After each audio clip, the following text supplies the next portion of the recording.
कांग्रेस भारत जोड़ो यात्रा कर रही है और दूसरे पासे कांग्रेस तोड़ो यात्रा बनती हुई नजर आ रही है। असल दर्द की सी, असल कहानी Raja Vading he makes very irresponsible statements. Stage ਤੇ ਬੜਾ ਛਾਤੀ ਚੌੜੀ ਕਰਕੇ ਕਹਿੰਦਾ ਨਾ ਕਿ ਮੈਂ ਮਨਪ੍ਰੀਤ ਬਾਦਲ ਨੂੰ ਹਰਾਇਆ। ਅਸੀਂ ਉਦੋਂ ਇੱਕ ਤਰ੍ਹਾਂ ਦੇ ਇੱਕ ਇੰਡੀਪੈਂਡੈਂਟ ਕੈਂਡੀਡੇਟ ਸੀ। ਜੇ ਅਸੀਂ ਅਕਾਲੀ ਦਲ 'ਚ ਹੁੰਦੇ ਤਾਂ ਇਹਦੀ 30,000 'ਚ ਦੀ ਬੂਥ ਲਵਾ ਦਿੰਦੇ।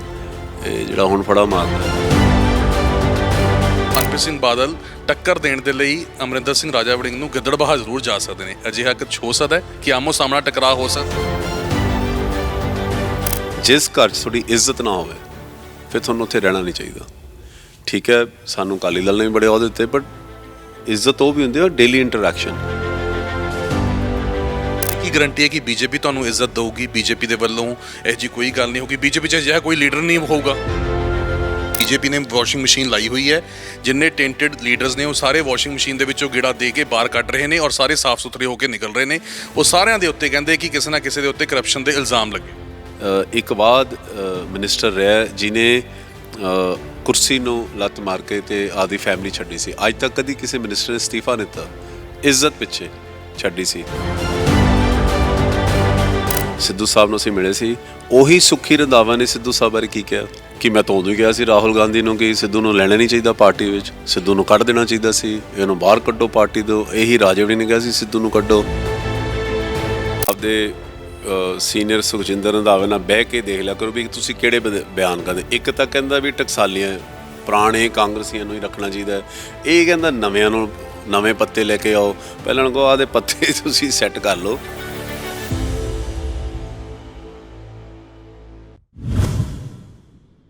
ਲੰਬੇ ਸਮੇਂ ਤੋਂ ਕਾਂਗਰਸ ਤੋਂ ਨਾਰਾਜ਼ ਚੱਲ ਰਹੇ ਮਨਪ੍ਰੀਤ ਸਿੰਘ ਬਾਦਲ ਅੱਜ ਭਾਜਪਾ 'ਚ ਸ਼ਾਮਲ ਹੋ ਚੁੱਕੇ ਨੇ। ਕਾਂਗਰਸ ਭਾਰਤ ਜੋੜੋ ਯਾਤਰਾ ਕਰ ਰਹੀ ਹੈ ਔਰ ਦੂਸਰੇ ਪਾਸੇ ਕਾਂਗਰਸ ਤੋੜੋ ਯਾਤਰਾ ਬਣਦੀ ਹੋਈ ਨਜ਼ਰ ਆ ਰਹੀ ਹੈ। ਸਾਡੇ ਨਾਲ ਜੈਜੀਤ ਜੋਹਲ ਹੋਣੀ ਮੌਜੂਦ ਨੇ।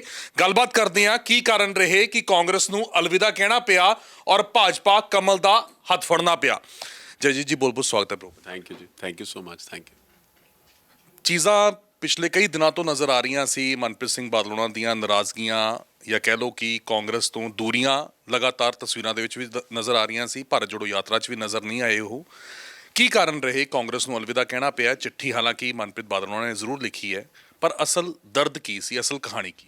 ਦੇਖੋ, ਇਹ ਹੁੰਦਾ ਕੀ ਹੈ ਕਿ ਜਦੋਂ ਤੁਸੀਂ ਪੋਲੀਟਿਕਸ ਕਰਦੇ ਹੋ ਤਾਂ ਪੋਲੀਟਿਕਸ ਬੰਦਾ ਇੱਜ਼ਤ ਲਈ ਕਰਦਾ।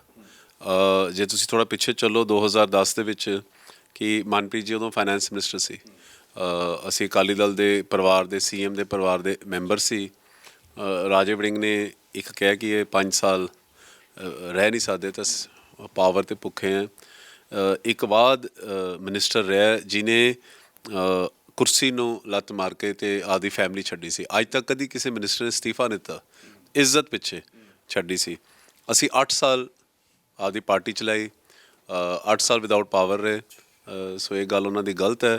ਦੂਸਰਾ ਇਹ ਇਲੈਕਸ਼ਨਸ ਦੇ ਦੌਰਾਨ 2022 ਦੇ ਜਨਰਲ ਇਲੈਕਸ਼ਨਸ ਦੇ ਦੌਰਾਨ ਜਦੋਂ ਤੁਹਾਡਾ ਪਾਰਟੀ ਕੁਲੀਗ, ਤੁਹਾਡਾ ਨਾਲ ਕੈਬਨਿਟ ਦਾ ਕੁਲੀਗ ਤੁਹਾਡੇ ਨਾਲ ਦੇ ਹਲਕੇ 'ਚੋਂ ਇਹ ਕਹਿ ਰਿਹਾ ਕਿ ਮਨਪ੍ਰੀਤ ਬਾਦਲ ਨੂੰ ਬਠਿੰਡੇ ਤੋਂ ਹਰਾਓ, ਫਿਰ ਇਹ ਮੈਸੇਜ ਕੀ ਜਾਂਦਾ? ਜਿਹੜੇ ਆਮ ਆਦਮੀ ਪਾਰਟੀ ਦੇ ਵਰਕਰ ਉਹ ਇੱਥੇ ਤਾਂ ਜਿਹੜੇ ਕੁਝ ਕਾਂਗਰਸ ਦੇ ਉਹਦੇ ਸਪੋਰਟਰ ਸੀ, ਇੱਥੇ ਤਾਂ ਉਹ ਆਮ ਆਦਮੀ ਸਪੋਰਟ ਕਰਦੇ ਸੀ। ਗਿੱਦੜਬਾਹਾ ਜਾ ਕੇ ਉਹ ਕਾਂਗਰਸ ਦਾ ਪਾ ਲੈਂਦੇ ਸੀਗੇ, ਸਰੋਪਾ ਜਾ ਕੇ ਉੱਥੇ ਕਾਂਗਰਸ ਦਾ ਝੰਡਾ ਚੱਕ ਲੈਂਦੇ ਸੀ, ਇੱਥੇ ਆਪ ਦਾ ਚੱਕਦੇ ਸੀ। ਇਮੀਡੀਏਟਲੀ ਚਲੋ ਅਸੀਂ ਸ਼ਿਕਾਇਤ ਵੀ ਕੀਤੀ, ਹਰੀਸ਼ ਚੌਧਰੀ ਹੋਰਾਂ ਨੂੰ ਕਿਹਾ ਵੀ ਇਹ ਖਿਲਾਫ ਬੋਲ ਰਿਹਾ। ਮਨਪ੍ਰੀਤ ਜੀ ਕਹਿੰਦੇ ਤੁਸੀਂ ਮਨਪ੍ਰੀਤ ਜੀ ਦਾ ਟਰੈਕ ਰਿਕਾਰਡ ਦੇਖੋ 30 ਸਾਲ ਦਾ, ਕਿ ਅੱਜ ਤੱਕ ਕਿਸੇ ਪੋਲੀਟੀਸ਼ੀਅਨ ਜਾਂ ਓਪੋਜੀਸ਼ਨ ਦੇ ਵੀ ਕਿਸੇ ਬੰਦੇ ਦੇ ਖਿਲਾਫ ਕਦੀ ਬੋਲੇ ਨਹੀਂ, ਉਹ ਕਦੀ ਨਹੀਂ ਕਿਸੇ ਦੇ ਖਿਲਾਫ ਬੋਲਦੇ। ਉਹਨਾਂ ਨੇ ਕਿਹਾ ਕਿ ਬੋਲ ਮੈਂ ਵੀ ਸਕਦਾ, ਪਰ ਮੈਂ ਇਸ ਲੈਵਲ ਪੋਲੀਟਿਕਸ ਮੈਂ ਕਦੀ ਕੀਤੀ ਨਹੀਂ। ਉਹ ਕਹਿੰਦੇ ਕੋਈ ਨਹੀਂ ਅਸੀਂ ਇਹਨੂੰ ਚੁੱਪ ਕਰਾਉਣੇ ਨਹੀਂ ਕਰਾਇਆ, ਫਿਰ ਪ੍ਰਧਾਨ ਬਣਾਤਾ। ਤੁਸੀਂ ਪਿਛਲੇ ਜਦੋਂ ਦੀ ਭਾਰਤ ਜੋੜੋ ਯਾਤਰਾ ਲਈ ਇਹ ਰੈਲੀਜ਼ ਕਰ ਰਿਹਾ, ਇਹ ਹਰ ਇੱਕ ਆਦੀ ਸਪੀਚ ਸ਼ੁਰੂ ਕਰਦਾ ਰਾਜਾ ਵੜਿੰਗ ਕਿ ਮਨਪ੍ਰੀਤ ਬਾਦਲ ਨੂੰ ਮੈਂ ਹਰਾਇਆ।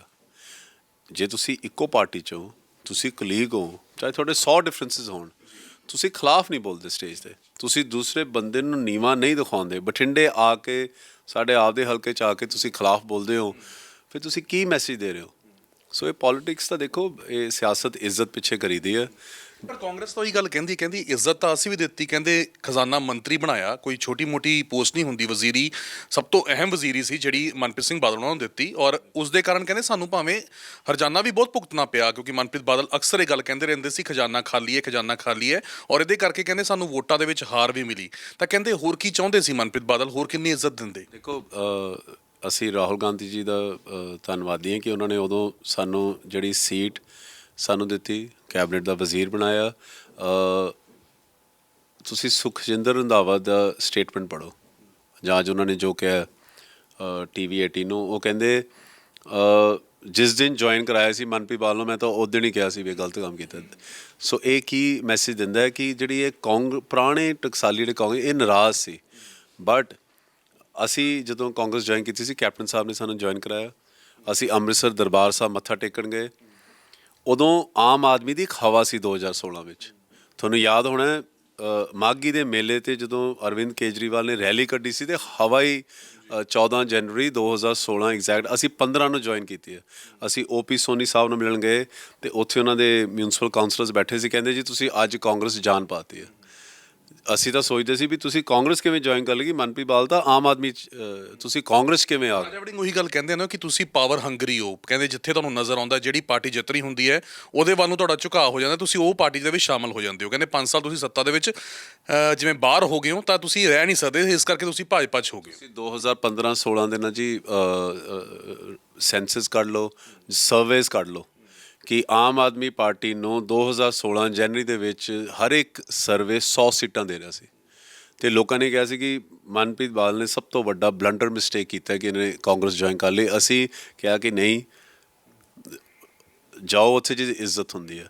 ਬੜੀ ਇੱਜ਼ਤ ਕੀਤੀ ਸਾਡੀ ਰਾਹੁਲ ਗਾਂਧੀ ਨੇ। ਫਿਰ ਉਹ ਕਹਿੰਦੇ ਜੀ ਖਜ਼ਾਨਾ ਖਾਲੀ। ਹੁਣ ਇਹ ਤੁਸੀਂ ਮਨਪ੍ਰੀਤ ਜੀ ਨੂੰ ਸਵਾਲ ਪੁੱਛਿਓ, ਜਿਹੜੇ ਅੱਜ ਉਹਨਾਂ ਨੇ ਇਹ ਵੀ ਲਿਖਿਆ ਕਿ ਜਿਹੜਾ 50,000 ਕਰੋੜ ਦਾ ਫਿਜ਼ੀਕਲ ਬੈਨੀਫਿਟ ਮਿਲਿਆ ਇਹ ਇਹਨਾਂ ਦੇ ਐਫਰਟਸ ਨਾਲ ਮਿਲਿਆ। ਬੁਰਾ ਹਾਲ ਸੀਗਾ ਖਜ਼ਾਨੇ ਦਾ। ਤੇ ਜੀ ਤੁਹਾਨੂੰ ਲੱਗਦਾ ਨਹੀਂ, ਕਿਉਂਕਿ ਦੇਖੋ ਪੋਲੀਟੀਕਲ ਪਾਰਟੀਆਂ ਦੇ ਵਿੱਚ ਇਹ ਚੀਜ਼ਾਂ ਆਮ ਰਹਿੰਦੀਆਂ ਨੇ, ਤੁਹਾਡੇ ਸਿਆਸੀ ਵਿਰੋਧੀ ਇਨਸਾਈਡ ਪਾਰਟੀ ਵੀ ਹੁੰਦੇ ਨੇ।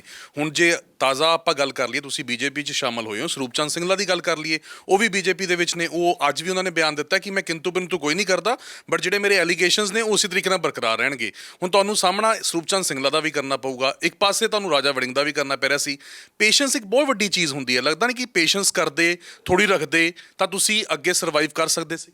ਨਹੀਂ, ਪੇਸ਼ੈਂਸ ਜਿੰਨੀ ਮਨਪ੍ਰੀਤ ਜੀ ਪੇਸ਼ੈਂਸ ਹੈ ਕਿਸੇ ਬੰਦੇ 'ਚ ਹੈ ਨਹੀਂ ਗੀ। ਮੈਂ ਤੁਹਾਨੂੰ ਵਾਰੀ ਗੱਲ ਰਿਪੀਟ ਕਰ ਰਿਹਾ, ਤੁਸੀਂ ਕਦੀ ਮਨਪ੍ਰੀਤ ਜੀ ਦੇ ਮੂੰਹ ਤੋਂ ਇੰਪੇਸ਼ੈਂਟ ਬੰਦਾ ਉਹ ਹੁੰਦਾ ਜਦੋਂ ਜ਼ਿਆਦਾ ਬੋਲਦਾ, ਜਦੋਂ ਜ਼ਰੂਰਤ ਤੋਂ ਜ਼ਿਆਦਾ ਜਿਹੜੀ ਗੱਲ ਦਾ ਕੋਈ ਮਤਲਬ ਨਹੀਂ ਬੋਲਦੇ ਹੀ ਰਹਿੰਦੇ। ਰਾਜਾ ਵੜਿੰਗ ਇੰਪੇਸ਼ੈਂਟ ਹੈ, ਤੁਹਾਨੂੰ ਪਤਾ ਹੀ ਹੈ। ਅਤੇ ਮਨਪ੍ਰੀਤ ਜੀ ਇੰਪੇਸ਼ੈਂਟ ਉਹ ਬੰਦਾ ਹੁੰਦਾ ਜਿਹੜਾ ਆਪਦੇ ਸਿਆਸੀ ਵਿਰੋਧੀਆਂ ਦੇ ਖਿਲਾਫ ਹਰ ਰੋਜ਼ ਕੋਈ ਨਾ ਕੋਈ ਗਲਤ ਕਰਦਾ। ਉਹਨਾਂ ਨੇ ਕਿਹਾ ਕਿ ਤੁਸੀਂ and there is a difference between ਸਰੂਪ ਸਿੰਗਲਾ ਅਤੇ ਰਾਜਾ ਵੜਿੰਗ। ਉਹ ਅਸੀਂ ਕਾਂਗਰਸ ਵਿੱਚ ਸੀ, ਉਹਦਾ head C, he was the president of the party. ਇਹ ਲੋਕਲ ਲੀਡਰ ਹੈਗੇ ਨੇ। ਐਂਡ ਜੇ ਉਹਨਾਂ ਨੇ ਕਿਹਾ ਕਿ ਸਟੇਬਿਲਿਟੀ ਨਾਂ ਦੀ ਵੀ ਇੱਕ ਚੀਜ਼ ਹੁੰਦੀ ਹੈ। ਜੇ ਹੁਣ ਤੁਸੀਂ ਚੌਥੀ ਪਾਰਟੀ ਇਹ ਹੋ ਗਈ ਹੈ, ਕਿਉਂਕਿ starting with Akali Dal, PPP, Congress ਅਤੇ ਹੁਣ BJP। ਜੇ ਸਟੇਬਿਲਿਟੀ ਹੁਣ ਲੋਕੀ ਕਿੱਥੇ ਕਰਨ? ਲੋਕੀ ਜਿਹੜਾ ਤੁਹਾਡਾ ਕਾਡਰ ਹੈ, ਜਿਹੜਾ ਉਹ ਅਕਾਲੀ ਦਲ ਤੋਂ ਸ਼ਿਫਟ ਹੋ ਕੇ PPP 'ਚ ਆਇਆ, ਜਿਹੜਾ ਉਹ PPP ਤੋਂ ਸ਼ਿਫਟ ਹੋ ਕੇ ਕਾਂਗਰਸ 'ਚ ਆਇਆ, ਕਾਂਗਰਸ ਤੋਂ ਸ਼ਿਫਟ ਹੋ ਕੇ ਹੁਣ BJP ਦੇ ਵਿੱਚ, ਲੱਗਦਾ ਨਹੀਂ ਕਿ ਕਾਡਰ ਨਾਲ ਤੋੜਨਾ ਜੋੜਨਾ ਔਖਾ ਹੁੰਦਾ? ਸਟੇਬਿਲਿਟੀ ਜੇ ਰਵੇ ਤਾਂ ਬਿਹਤਰ ਰਹਿੰਦੀ ਹੈ। ਤੁਸੀਂ ਮੇਰੀ ਗੱਲ ਸੁਣੋ, ਅਸੀਂ ਅਕਾਲੀ ਦਲ ਦੇ ਪਰਿਵਾਰ 'ਚ ਪੈਦਾ ਹੋਏ ਸੀ, ਸਾਰੀ ਉਮਰ ਅਕਾਲੀ ਦਲ ਦੀ ਸਿਆਸਤ ਕੀਤੀ। ਅਤੇ ਮੈਂ ਵਾਰੀ ਗੱਲ ਰਿਪੀਟ ਕਰ ਰਿਹਾ ਕਿ ਜਿਸ ਘਰ 'ਚ ਤੁਹਾਡੀ ਇੱਜ਼ਤ ਨਾ ਹੋਵੇ ਫਿਰ ਤੁਹਾਨੂੰ ਉੱਥੇ ਰਹਿਣਾ ਨਹੀਂ ਚਾਹੀਦਾ। ਠੀਕ ਹੈ, ਸਾਨੂੰ ਅਕਾਲੀ ਦਲ ਨੇ ਵੀ ਬੜੇ ਅਹੁਦੇ ਦਿੱਤੇ, ਬਟ ਇੱਜ਼ਤ ਉਹ ਵੀ ਹੁੰਦੀ ਹੈ ਡੇਲੀ ਇੰਟਰੈਕਸ਼ਨ। ਹੁਣ ਜੇ ਮਾਂ ਪਿਓ ਕਹੇ ਵੀ ਅਸੀਂ ਤੈਨੂੰ ਜੰਮਿਆ, ਤੈਨੂੰ ਅਸੀਂ ਸਕੂਲ ਪੜ੍ਹਾਇਆ, ਤੈਨੂੰ ਕਾਲਜ ਪੜ੍ਹਾਇਆ, ਰੋਜ਼ ਹੀ ਆਸਾਨ ਜਤਾਈ ਜਾਓ, ਬਟ ਜੇ ਤੁਸੀਂ ਬੇਇੱਜ਼ਤੀ ਕਰੀ ਜਾਓ, ਇਟ ਡਜ਼ਨਟ। ਇਸ ਗੱਲ ਦੀ ਕੀ ਗਰੰਟੀ ਹੈ ਕਿ BJP ਤੁਹਾਨੂੰ ਇੱਜ਼ਤ ਦੇਊਗੀ? BJP ਦੇ ਵੱਲੋਂ ਇਹੋ ਜਿਹੀ ਕੋਈ ਗੱਲ ਨਹੀਂ ਹੋਊਗੀ? BJP 'ਚ ਅਜਿਹਾ ਕੋਈ ਲੀਡਰ ਨਹੀਂ ਹੋਊਗਾ ਦੀ ਕੋਈ ਗਾਰੰਟੀ ਹੈ, ਅਤੇ ਨਾ ਹੀ ਪੋਲੀਟਿਕਸ ਦੀ ਕੋਈ ਗਾਰੰਟੀ ਹੈ। ਅੱਜ ਮੈਂ ਤੁਹਾਡੇ ਸਾਹਮਣੇ ਮਾਈਕ ਦੇ ਸਾਹਮਣੇ ਬੋਲ ਰਿਹਾ, ਕੱਲ੍ਹ ਨੂੰ ਪਰਮਾਤਮਾ, ਇਹ ਤਾਂ there is no guarantee for anything in life. But ਤੁਸੀਂ ਕੰਮ ਕਰੋ, ਤੁਸੀਂ ਮਿਹਨਤ ਕਰੋ। ਕਿਉਂਕਿ ਰਾਹੁਲ ਗਾਂਧੀ ਨੇ ਵੀ ਇਸ ਦੇ ਉੱਤੇ ਜਵਾਬ ਦਿੱਤਾ। ਉਹ ਕਹਿੰਦੇ ਕਿ ਜਿੰਨੇ ਟੈਂਟਡ ਲੀਡਰ ਸੀਗੇ, ਇੱਕ ਉਹਨਾਂ ਨੇ ਇੰਗਲਿਸ਼ ਦਾ ਵਰਡ ਇਸਤੇਮਾਲ ਕੀਤਾ, ਰਿਫ ਰੈਫ, ਜਿਨ੍ਹਾਂ ਦਾ ਕਰੈਕਟਰ ਢਿੱਲਾ ਹੈਗਾ ਜਾਂ ਅਨਡਿਜ਼ਾਇਰੇਬਲ ਪਰਸਨ ਜਿਹੜੇ ਕਹਿੰਦੇ ਪਾਰਟੀ ਦੇ ਵਿੱਚ ਸੀਗੇ, ਉਹ ਕਹਿੰਦੇ ਜਾ ਰਹੇ ਨੇ ਤਾਂ ਚੰਗੀ ਗੱਲ ਹੈ। ਕਹਿੰਦੇ ਸਗੋਂ ਹੁਣ ਨੌਜਵਾਨ ਜਿਹੜੇ ਲੀਡਰ ਨੇ ਉਹਨਾਂ ਨੂੰ ਮੌਕਾ ਮਿਲੂਗਾ। ਬਹੁਤੇ ਕਹਿੰਦੇ ਵਿਜੀਲੈਂਸ ਦੇ ਡਰ ਤੋਂ, ਈਡੀ ਦੇ ਡਰ ਤੋਂ, ਸੀਬੀਆਈ ਦੇ ਡਰ ਤੋਂ, ਕਹਿੰਦੇ ਉਹ ਲੀਡਰ ਨੇ ਜਿਹੜੇ ਸਾਰੇ ਨਿਕਲਦੇ ਹੋਏ ਨਜ਼ਰ ਆ ਰਹੇ ਨੇ। ਤੁਹਾਨੂੰ ਕੋਈ ਡਰ ਸੀ ਸੀਬੀਆਈ ਦਾ, ਈਡੀ ਦਾ? ਕੀ ਤੁਹਾਨੂੰ ਲੱਗਦਾ ਸੀ ਕਿ ਬੀਜੇਪੀ ਸਾਨੂੰ ਬਚਾ ਲੂ? ਨਹੀਂ, ਕੋਈ ਡਰ ਨਹੀਂ ਸੀ। ਜੇ ਡਰ ਹੁੰਦਾ ਫਿਰ ਅਸੀਂ ਮਾਰਚ ਵਿੱਚ ਹਾਰੇ ਸੀ, ਅਪ੍ਰੈਲ 'ਚ ਜੁਆਇਨ ਕਰ ਲੈਂਦੇ। ਹਾਂਜੀ, ਅਸੀਂ ਸਾਲ ਬੈਠੇ ਵੇਟ ਕਰੀ ਗਏ, ਸਾਲ ਅਪਰੋਚ ਕਰੀਏ ਕਾਂਗਰਸ ਨੂੰ। ਇੱਥੋਂ ਤੱਕ ਆ ਗਿਆ ਕਿ ਜੂਨੀਅਰ ਬੰਦਿਆਂ ਨੂੰ, ਇੰਨੇ ਜੂਨੀਅਰ ਆ ਸਾਡੇ ਐਮਸੀ ਬੈਠੇ, ਕਾਂਗਰਸ ਪਾਰਟੀ ਦੇ ਐਮਸੀਜ਼ ਨੇ, ਇਹ ਸਾਰੇ ਬੈਠੇ ਆ।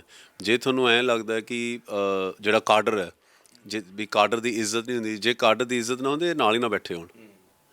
ਹਰ ਇੱਕ ਵਰਕਰ ਦੀ ਤੁਸੀਂ 5 ਸਾਲ, ਮੈਂ ਕਹਿੰਦਾ ਕਾਂਗਰਸ ਦੇ ਵਰਕਰ ਨੂੰ ਇਹ ਸਵਾਲ ਕਰੋ ਕਿ ਕੀ ਮਨਪ੍ਰੀਤ ਬਾਦਲ ਨੇ ਕਾਂਗਰਸ ਦੇ ਵਰਕਰਸ ਦੀ ਇੱਥੇ ਇੱਜ਼ਤ ਕੀਤੀ ਕਿ ਨਹੀਂ ਕੀਤੀ, ਕੀ ਕਾਂਗਰਸ ਦੇ ਇੱਥੇ ਕੰਮ ਕੀਤੇ ਕਿ ਨਹੀਂ ਕੀਤੇ। ਤੁਹਾਡਾ ਟਰੈਕ ਰਿਕਾਰਡ ਉਹ ਹੁੰਦਾ। ਅਸੀਂ ਸਾਰੀ ਉਮਰ ਜੇ ਰਹੇ, ਫਿਰ ਅਸੀਂ ਆਪਦੀ ਪਾਰਟੀ ਆਪਦੇ ਦਮ 'ਤੇ ਪਾਰਟੀ ਚਲਾਈ, ਇੱਕ ਸਿੰਗਲ ਬੰਦੇ ਦੇ ਸਿਰ 'ਤੇ ਅਸੀਂ ਪਾਰਟੀ ਚਲਾਈ, ਸਾਰਿਆਂ ਨੇ ਨਾਲ ਰਲੇ, ਅਸੀਂ ਕੋਸ਼ਿਸ਼ ਕੀਤੀ। ਉਦੋਂ ਆਮ ਆਦਮੀ ਨੇ ਹੀ ਇਹ ਪੀਪੀਪੀ ਦਾ ਹੀ ਫਾਰਮੂਲਾ ਆਮ ਆਦਮੀ ਨੇ ਲੈ ਲਿਆ, ਆਈਡੀਓਲੋਜੀ ਲੈ ਲਈ। ਜਦੋਂ ਅਸੀਂ ਜੁਆਇਨ ਕੀਤਾ ਸੀ, ਜੇ ਅਸੀਂ ਟੈਂਟਡ ਸੀ, ਅਸੀਂ ਰਿਫ ਰੈਫ ਸੀ, ਤਾਂ ਫਿਰ ਰਾਹੁਲ ਗਾਂਧੀ ਜੀ ਨੇ ਸਾਡੇ ਪੀਪੀਪੀ ਦੇ 11 ਪੁਆਇੰਟ ਦਾ ਜਿਹੜਾ ਮੈਨੀਫੈਸਟੋ ਸਾਰਾ ਹੀ ਅਡਾਪਟ ਕਰ ਲਿਆ। ਤੁਸੀਂ 2017 ਦੇ ਇਲੈਕਸ਼ਨਸ ਦਾ ਮੈਨੀਫੈਸਟੋ ਦੇਖੋ, Manpreet ji chairman C.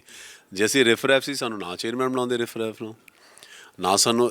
Then why make people join if they think we are riff raff? ਜੇ ਤੁਸੀਂ ਟੈਂਟਡ ਹੋ। ਅਸੀਂ ਹੁਣ ਇਹ ਕਹਿੰਦੇ ਕਿ ਬੀਜੇਪੀ ਨੇ ਵਾਸ਼ਿੰਗ ਮਸ਼ੀਨ ਲਾਈ ਹੋਈ ਹੈ, ਜਿੰਨੇ ਟੈਂਟਡ ਲੀਡਰਸ ਨੇ ਉਹ ਸਾਰੇ ਵਾਸ਼ਿੰਗ ਮਸ਼ੀਨ ਦੇ ਵਿੱਚੋਂ ਗੇੜਾ ਦੇ ਕੇ ਬਾਹਰ ਕੱਢ ਰਹੇ ਨੇ ਔਰ ਸਾਰੇ ਸਾਫ਼ ਸੁਥਰੇ ਹੋ ਕੇ ਨਿਕਲ ਰਹੇ ਨੇ।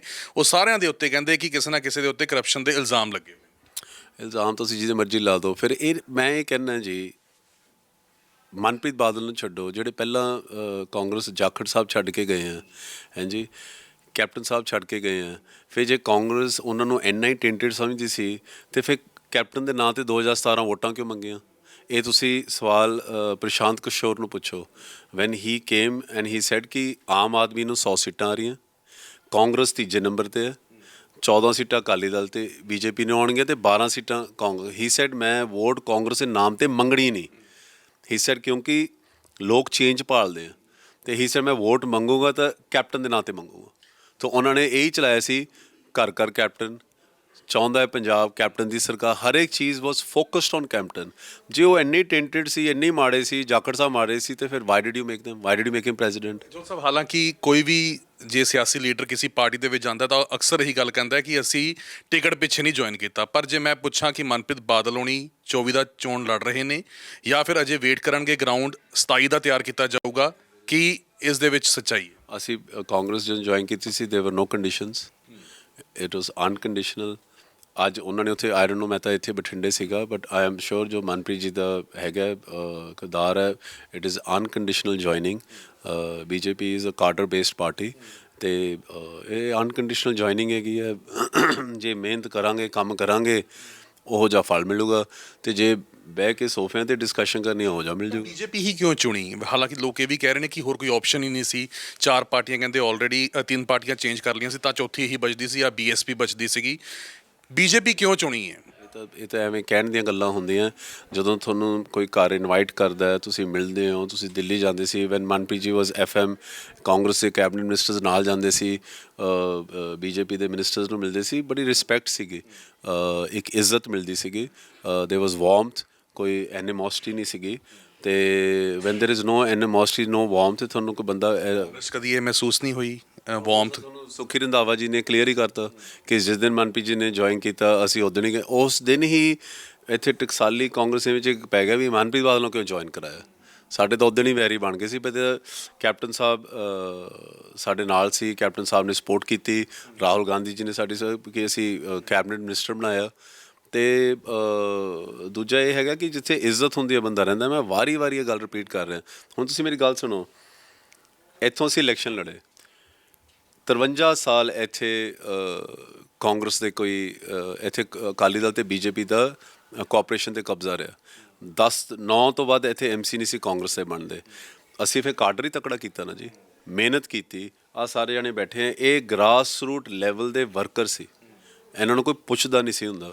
ਸਿਰਫ ਦਰੀਆਂ ਵਿਛਾਉਣ ਨੂੰ ਕਾਂਗਰਸ ਨੇ ਰੱਖਿਆ ਹੋਇਆ ਸੀ ਵੀ ਦਰੀਆਂ ਵਿਛਾਓ, ਕੰਮ ਲਿੱਤਾ, ਟਿਕਟਾਂ ਆਪਦੇ ਚੇਤਿਆਂ ਨੂੰ ਦੇ ਦਿੰਦੇ ਸੀ। ਠੀਕ ਹੈ, ਜਿਹੀ ਇੱਜ਼ਤ ਕਹਿੰਦੇ ਨਵਜੋਤ ਸਿੰਘ ਸਿੱਧੂ ਨੂੰ ਵੀ ਨਹੀਂ ਮਿਲ ਰਹੀ, ਉਹਨਾਂ ਦੇ ਉੱਤੇ ਵੀ ਇਨਸਾਈਡ ਪਾਰਟੀ ਲੀਡਰਸ ਬਹੁਤ ਸਵਾਲ ਖੜੇ ਕਰ ਰਹੇ ਨੇ। ਪੋਸਟਰਸ ਤੋਂ ਉਹਨਾਂ ਦੀ ਤਸਵੀਰ ਗਾਇਬ ਹੈ। ਤੁਸੀਂ ਮੁਲਾਕਾਤ ਕਰਕੇ ਆਏ ਹੋ, ਜੇਲ੍ਹ ਦੇ ਵਿੱਚ ਮਨਪ੍ਰੀਤ ਬਾਦਲ ਹੋਣੀ ਮਿਲ ਕੇ ਆਏ ਨੇ। ਨਵਜੋਤ ਸਿੰਘ ਸਿੱਧੂ ਕੀ ਬੀਜੇਪੀ ਸ਼ਾਮਲ ਹੋ ਰਹੇ ਨੇ? ਇਹ ਮੈਂ ਉਹਨਾਂ ਦੀ ਇੱਜ਼ਤ ਦੀ ਗੱਲ ਦੱਸ ਦਿੰਦਾ। ਸਿੱਧੂ ਸਾਹਿਬ ਨੂੰ ਅਸੀਂ ਮਿਲੇ ਸੀ, ਉਹੀ ਸੁੱਖੀ ਰੰਧਾਵਾ ਨੇ ਸਿੱਧੂ ਸਾਹਿਬ ਬਾਰੇ ਕੀ ਕਿਹਾ ਕਿ ਮੈਂ ਤਾਂ ਉਦੋਂ ਹੀ ਕਿਹਾ ਸੀ ਰਾਹੁਲ ਗਾਂਧੀ ਨੂੰ ਕਿ ਸਿੱਧੂ ਨੂੰ ਲੈਣਾ ਨਹੀਂ ਚਾਹੀਦਾ ਪਾਰਟੀ ਵਿੱਚ, ਸਿੱਧੂ ਨੂੰ ਕੱਢ ਦੇਣਾ ਚਾਹੀਦਾ ਸੀ, ਇਹਨੂੰ ਬਾਹਰ ਕੱਢੋ ਪਾਰਟੀ ਤੋਂ। ਇਹੀ ਰਾਜੇ ਵੜਿੰਗ ਨੇ ਕਿਹਾ ਸੀ ਸਿੱਧੂ ਨੂੰ ਕੱਢੋ। ਫਿਰ ਤੁਸੀਂ ਉਦੋਂ ਜੁਆਇਨ ਕਿਉਂ ਕਰਾਇਆ? ਇਹ ਵੇਵ 2017 'ਚ ਕਿਉਂ ਬਣੀ? ਕਿਉਂਕਿ ਨਵਜੋਤ ਸਿੰਘ ਸਿੱਧੂ ਨੇ ਪਾਰਟੀ ਜੁਆਇਨ ਕੀਤੀ, ਮਨਪ੍ਰੀਤ ਬਾਦਲ ਨੇ ਪੀਪੀਪੀ ਮਰਜ ਕੀਤੀ। ਇਹ ਹੌਲੀ ਹੌਲੀ ਵੇਵ ਐਂ ਹੀ ਬਣੀ ਸੀ, ਐਵੇਂ ਨਹੀਂ ਰਾਤੋਂ ਰਾਤ ਬਣ ਗਈ ਕਿ ਜੀ ਇਹ ਸੁੱਖੀ ਰੰਧਾਵੇ ਪਹਿਲਾਂ ਨਾ ਸਰਕਾਰ ਬਣਾ ਲਈ ਫਿਰ। ਸੋ ਇਹ ਤਾਂ ਦੇਖੋ ਇਹ ਗਲਤ ਗੱਲ ਹੈ। ਚੰਨੀ ਜਦੋਂ 111 ਦਿਨਾਂ ਦੇ ਲਈ ਮੁੱਖ ਮੰਤਰੀ ਬਣੇ, ਮਨਪ੍ਰੀਤ ਬਾਦਲ ਨਾਲ ਬਹੁਤ ਨੇੜਤਾ ਰਹੀ। ਰਾਤ ਨੂੰ ਆ ਕੇ ਡਿਸਕਸ਼ਨਸ ਮਨਪ੍ਰੀਤ ਬਾਦਲ ਦੇ ਨਾਲ ਚਰਨਜੀਤ ਸਿੰਘ ਚੰਨੀ ਕਰਦੇ ਹੋਏ ਨਜ਼ਰ ਆਉਂਦੇ ਸੀਗੇ। ਚੰਨੀ ਉਹਨਾਂ ਨੂੰ ਵੀ ਕਿਹਾ ਜਾ ਰਿਹਾ ਕਿ ਥੋੜੀ ਇੱਜ਼ਤ ਘੱਟ ਦਿੱਤੀ ਜਾ ਰਹੀ ਹੈ। ਪੋਸਟਰਸ ਤੋਂ ਉਹਨਾਂ ਦੀ ਤਸਵੀਰ ਗਾਇਆ ਗਿਆ। ਲੱਗਦਾ ਕਿ ਕੁਝ ਹੋਰ ਲੀਡਰਸ ਹੈ ਤੁਹਾਡੇ ਇਨ ਟੱਚ ਹੈ, ਮਨਪ੍ਰੀਤ ਜੀ ਦੇ ਇਨ ਟੱਚ ਹੈ, ਜਿਹੜੇ ਕਾਂਗਰਸ ਛੱਡ ਕੇ ਭਾਜਪਾ ਦੇ ਵਿੱਚ ਸ਼ਾਮਲ ਹੋ ਸਕਦੇ? ਉਹ ਮਨਪ੍ਰੀਤ ਜੀ ਨੂੰ ਪੁੱਛੋ, ਮੈਂ ਤਾਂ ਲੋਕਲ ਬਠਿੰਡੇ ਆ ਜੀ, ਆ ਬੈਠਾ ਆਪਦੇ ਯਾਰਾਂ ਦੋਸਤਾਂ ਨਾਲ। ਚਿਹਰੇ ਤੇ ਸਮਾਈਲ ਬਹੁਤ ਕੁਝ ਬਿਆਨ ਕਰਦੀ ਹੈ ਕਿ ਲੱਗਦਾ ਹੈ ਕਿ ਪਿਛਲੇ ਪਾਸੇ ਹੋਰ ਵੀ ਬਹੁਤ ਲੀਡਰ ਹੋਣਗੇ ਜਿਹੜੇ ਆ ਸਕਦੇ। ਨਹੀਂ, ਆਉਣ ਨੂੰ ਤਾਂ ਬਹੁਤ ਹੈਗੇ, ਬਟ ਉਹਦੇ ਨੌਲੇਜ ਮੈਨੂੰ ਨਹੀਂ ਹੈਗੀ।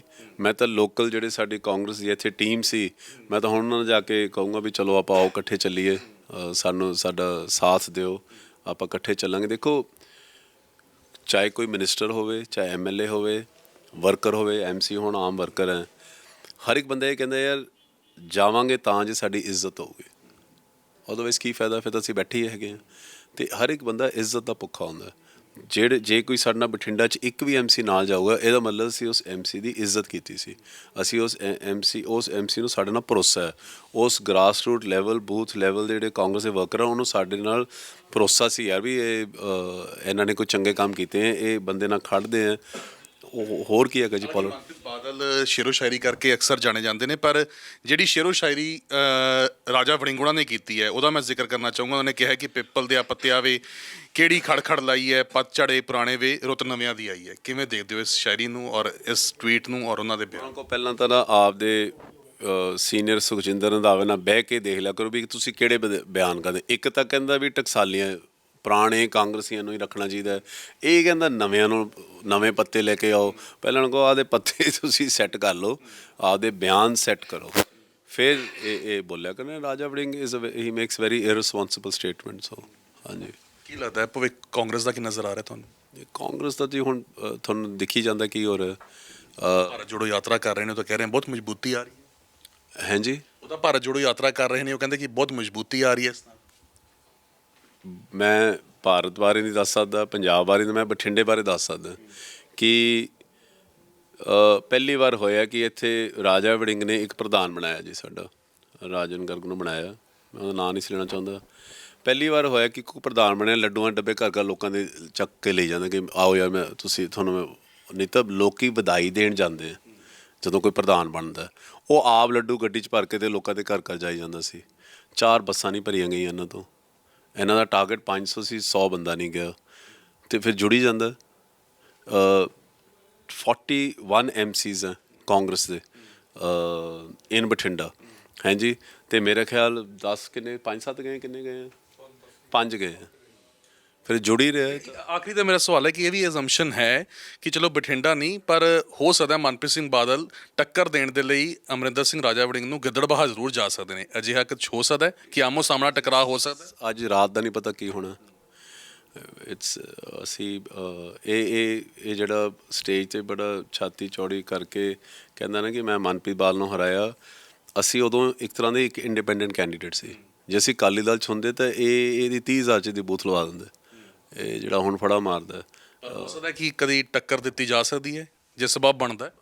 ਹੁਣ ਦੇਖੋ, we have join to discipline, ਇੱਕ ਪਾਰਟੀ ਨੂੰ ਜੁਆਇਨ ਕੀਤਾ, ਮੈਂ ਨਹੀਂ ਕੁਝ ਕਹਿ ਸਕਦਾ। ਹਾਂ ਜੀ, ਬਹੁਤ ਬਹੁਤ ਧੰਨਵਾਦ ਗੱਲਬਾਤ ਦੇ ਲਈ। ਤਾਂ ਅਜੈ ਜੋਹਲ ਖਾਸ ਤੌਰ ਦੇ ਉੱਤੇ ਆਪਣੀ ਗੱਲ ਰੱਖ ਰਹੇ ਨੇ, ਕਹਿ ਰਹੇ ਨੇ ਕਿ ਜਿਸ ਤਰੀਕੇ ਦੇ ਨਾਲ ਪਾਰਟੀ ਦੇ ਵਿੱਚ ਇੱਜ਼ਤ ਮਾਣ ਘਟ ਗਿਆ ਸੀ, ਉਸ ਦੇ ਚਲਦਿਆਂ ਹੋਇਆਂ ਫੈਸਲਾ ਲਿੱਤਾ ਗਿਆ ਔਰ BJP ਦੇ ਵਿੱਚ ਸ਼ਾਮਲ ਹੋਏ ਨੇ। ਕੈਮਰਾ ਪਰਸਨ ਦਵਿੰਦਰ ਦੇ ਨਾਲ ਗਗਨਦੀਪ ਸਿੰਘ, ਪ੍ਰੋ ਪੰਜਾਬ TV।